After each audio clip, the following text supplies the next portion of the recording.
নমস্কার বন্ধুরা, আমার আজকের রেসিপি আম মোড়লা। সেজন্য এখানে একটা কাঁচা আম নিয়েছি। আমটা বেশ মিষ্টি, আর খুব টক আম নিলে কিন্তু হবে না। আর মোড়লা মাছটা ঠিক এইভাবে নুন হলুদ মেখে রেখে দিয়েছিলাম কিছুক্ষণ।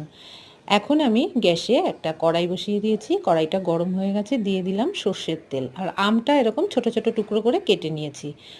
এখন তেলটা গরম হয়ে গেছে, মাছটা দিয়ে উল্টে পাল্টে ভেজে নিলাম। ওই তেলের মধ্যেই দিয়ে দিচ্ছি দুটো শুকনো লঙ্কা আর 2 চামচ পাঁচফোড়ন। একটু ভেজে নেব ফোড়নটা, তারপরে আমি আমগুলো দিয়ে দিলাম।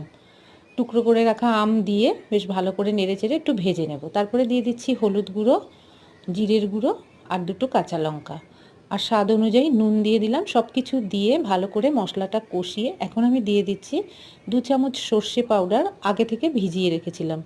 এখন দিয়ে দিলাম, আর 1 বাটি জল দিয়ে গ্রেভিটা তৈরি করে নিলাম। ফুটে উঠেছে মাছটা দিয়ে আবার একটু ফুটিয়ে নিয়ে ধনেপাতা উপর থেকে ছড়িয়ে দিলাম, আর অল্প একটু সর্ষের তেল দিয়ে নামিয়ে নিলাম। তৈরি হয়ে গেল আম মোড়লা।